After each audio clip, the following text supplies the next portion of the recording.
California. I was kind of toying with the fact of maybe getting one, and she said, "Oh, it looks just like your Testarossa. I mean, it's the same thing, right?"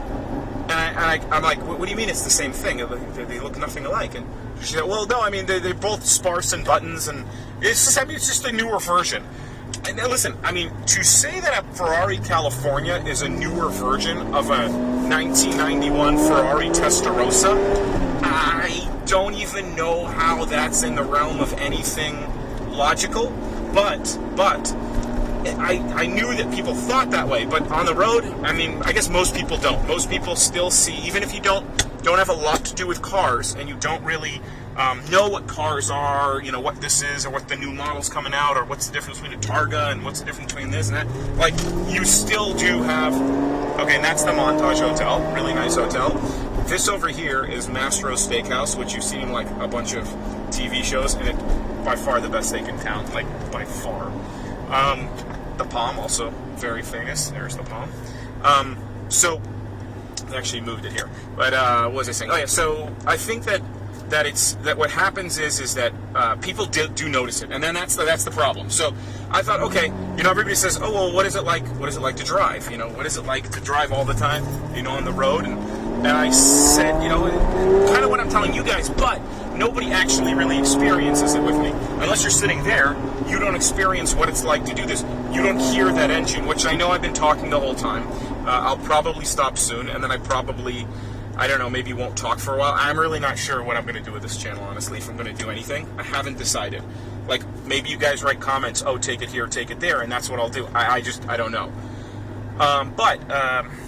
Unless you're in the car, you really don't know what it's like to be in the car. So I figured a camera from this perspective, you know, I usually play 80s music, honestly, but a camera from this perspective, and the windows are down, but then it's so loud. I don't know if I can even do that.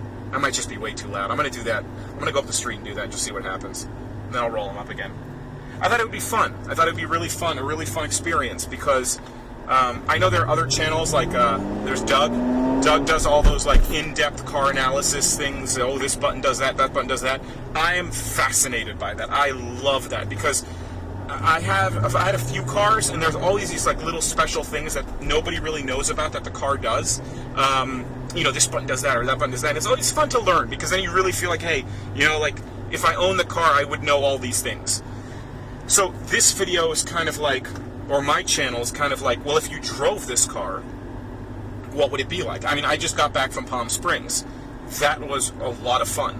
Not the traffic part, but the rest of it was a lot of fun. It was really, really fun to take this car to Palm Springs.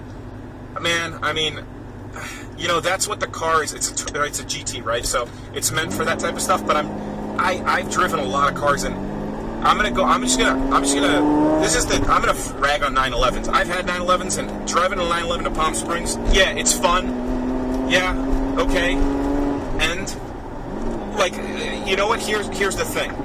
Here's the thing. Driving a 911 to Palm Springs is fun. Maybe like the first week you own it, but I promise you, you most likely get over that kind of stuff pretty soon, pretty quick. At least if you're me, right? But this car, what's fun about this car, like way more than any other car I've ever owned, is that I'm doing 30 right now, right? And I can drive this car and go up to like, you know, 65, 75, whatever on the freeway. And what's really fun is, other than the shifting, you know, you really kind of feel like you're in the Fast and the Furious movie. You know, you're like shifting, and like you hear the. I can't really go anywhere here, but I'm saying you're shifting and you're hearing the gurgle of the engine, and it's a lot of fun, and you're scaring Teslas that have no motor, so they don't really hear anything, so all he heard was my engine, and he's probably bitching about the environment right now. I don't really know.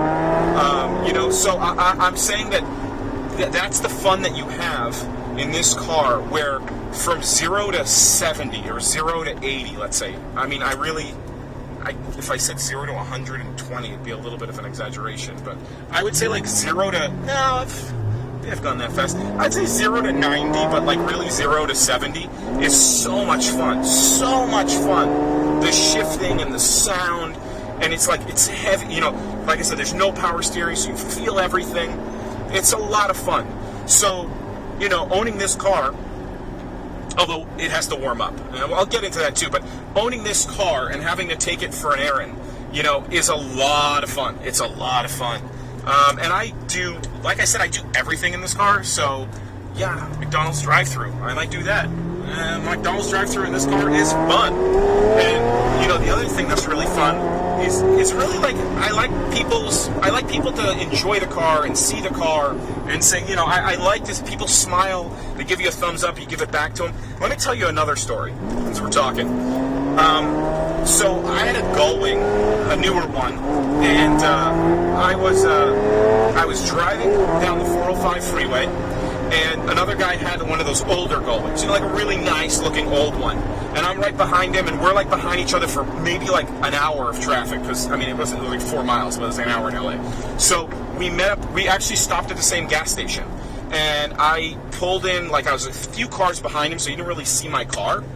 So it wasn't like I was right behind him with the wings up, doors open. And I go up to him, and I'm like, oh, hey, like, that's a really cool car. And, I was going to start by saying, it's a cool car, and then just kind of talk about that I have mine, and he has his, and, like, look how far it's gone, and look at the difference between our two cars, and all this. And the guy literally just kept walking, like, he, like, pretended he couldn't hear me. Right? He could hear me. I know he could hear me. But he pretended he couldn't. And maybe it's because people bother him all day. Well, you know what, buddy? Like, sell your car. Like, don't drive around. Yeah, you got the freedom to be a douche. So I guess, yeah, go ahead and be a douche. But, like, I think that's a douche move. I think if you're going to own a car, his was red, by the way. So it's a bright red car. And driving on the freeway, because we were in traffic, he opened up his door.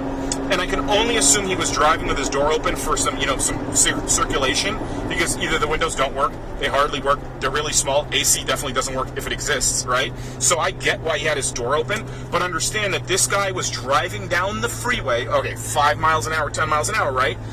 In the carpool lane, so nobody to the left of him, with his driver's door open, and him propping it open with his leg.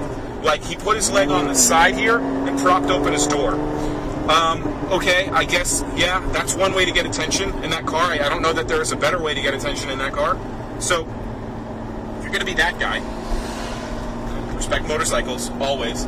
If you're going to be that guy, then be the guy who's, like, willing to talk to people at gas stations, or don't fill up gas in busy intersections. Because, I was, like, okay with it. I was like, whatever. But, like, if I were parked behind him, and he saw my car, then he would talk to me. I don't want to talk to a guy like that. I don't want to talk to somebody like that. So, people, they ask me, hey, can I take a picture of your car? And I'm always like, yeah, sure, go for it, man, whatever you want. Because I feel like that's like a service that you do as a functioning member of society, to be nice. But, like I said, sometimes it just gets overwhelming with the amount of attention. So it's like, I'm always cool with it, but it's kind of like, you got to add some time, right? You got to say, like, okay, if I need to do these things, I might be asked these questions. You need to, if you're, in my case, learn the horsepower and the tire size and all these things, and, write them all down, because I'm a car guy. But I think there's kind of like two kinds of car guys. There's the car guys who like really beautiful cars, and they just love the art form of it, and they love the feel of driving. And then they're the guys who maybe have that, but they also really love, and see, look, there's a Rolls Royce behind me like it's nothing. And they really love like the mechanics of a car. Okay, how much horsepower does it have, and compared to this, and is it a dry sump? For talking back to 911. So, and I know some of it, but I don't know all of it. 0 to 60 times are something that I'm very familiar with, obviously. That's what we all know. But, yeah, you gotta learn that stuff. You gotta learn that. Otherwise, you're gonna sound like an idiot, which, admitting this to you, you might say, oh, what an idiot, but, okay, you're free to say that. I didn't buy the car. You think I looked up the horsepower on this car when I bought it? You think I looked up the tire size? You think I cared? You know what I cared about? I cared about the way it looked. I love those side strakes. I drove a Ferrari 355. Wasn't interested in the older, like 328s, because I think they're ugly. No offense to any owners out there. It's just not I wasn't born then. That's like a Magnum PI era. Like, it's like 5-10 years before my time. This is the photo I had on my bedroom wall. This in a Countach. So I kind of had to decide what to buy. So I remember I drove a 340, no, what is that one? 348 maybe? It's like the fake baby Testarossa.